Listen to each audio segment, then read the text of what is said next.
Speaker Paul Ryan joining us from his hometown, Janesville, Wisconsin. Mr. Speaker, what about tax reform? Is that, we know Obamacare is going to roll out likely next week and in coming days.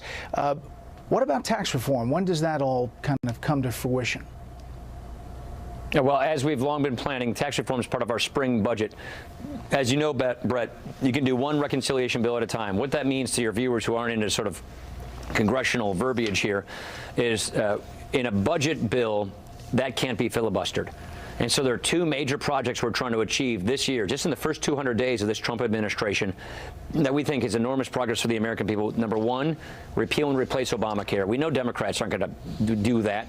So we have to use a budget bill, which is called reconciliation, to pass that so that that can't be filibustered. And then number two, after this first Obamacare bill that repeals and replaces Obamacare is passed, then we move to another budget. That's our spring budget. And in that budget, we will do tax reform because, again, I don't think Democrats are going to want to work with the Republicans to lower taxes, to cut taxes for families, for small businesses, for all kinds of businesses, to expand economic growth. They believe in more Bernie Sanders, Elizabeth Warren economics, and I don't think they're going to want to work with us on reducing tax rates for the American people, for the American workers.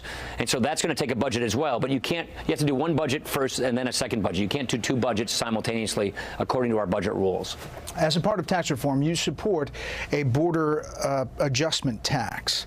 Wouldn't the largest employees take a hit here? Wouldn't that cost them jobs and possibly pass on that money to the consumer, which kind of takes away some of the money that you're giving tax breaks to?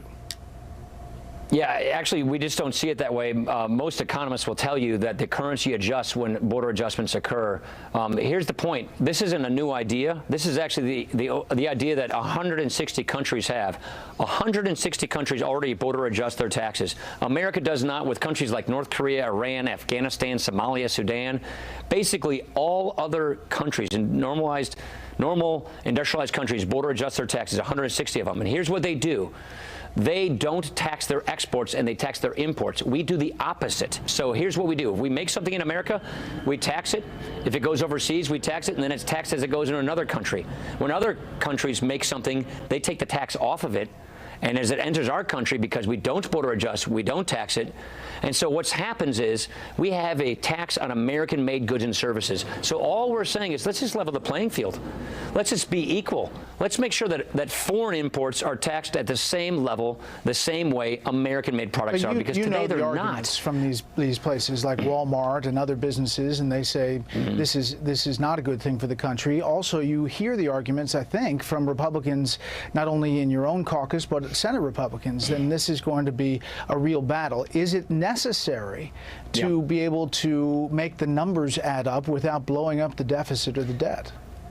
It is. So as per your earlier point, we're going to do this with Republican votes to avoid filibusters. That way we have to do it through a budget. And the rules of a budget, the rules of what we call reconciliation, is it has to be revenue neutral.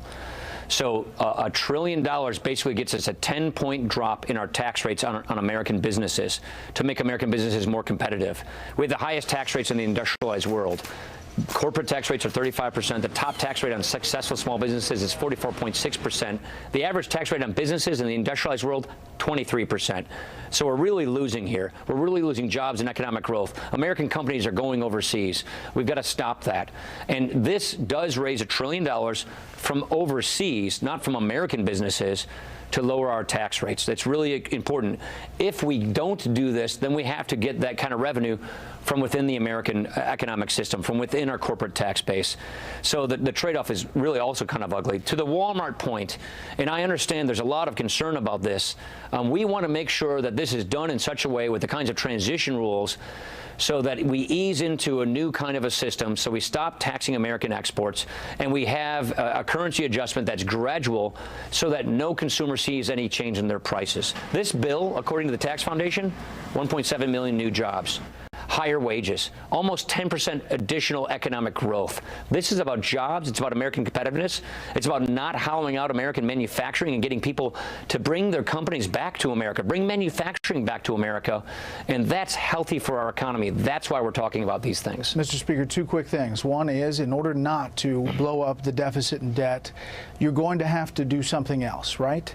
I mean, you're going to have to talk about long-term entitlement reform, even though the president doesn't talk about it like that now. Is that fair to say? It is fair to say, but I wouldn't say he's not talking about it. You got to remember, Obamacare, it's an entitlement as well. No, Obamacare, repealing and replace is entitlement reform. But you know what we're saying here. Getting Medicaid back to the states and repealing Obamacare is an enormous step in the right direction toward in reforming entitlements. There are other entitlements that have to be dealt with, no two ways about it, and that's a conversation we're just going to have to keep on having. And the last thing, why is it that Nancy Pelosi and then Harry Reid were able to keep Democrats much more in line on voting on big things than Republicans? It seems like as we're adding up heads and talking to people up on the Hill, there's a lot of disparity, a lot of pushback about from the Republican caucus. The way I look at that, Brett, is Republicans are just much more individualistic. we're individualists, generally speaking, but at the end of the day, President Trump made it really clear at this great, fantastic speech he gave on Tuesday, which is, we've got big things to do. We've got to do it. We're going to unify to do this. Either you want to repeal and replace Obamacare or you don't. I think Republicans are going to say yes to that in Congress. Either you want to reform this awful tax code or you don't. I think Republicans are going to say yes to that. I think we either want to rebuild our military or you don't. I think Republicans are going to say yes to that. So I think we're going to have negotiations, obviously, out front in public on TV about how we want to achieve these shared conservative goals. But at the end of the day, when we make decisions that this is the consensus among Republicans, this is what the direction the president wants to head, we're going to unify and get things done. And that's what I'm confident about. Mr. Speaker, we appreciate your time today. You bet. Take care, Brett.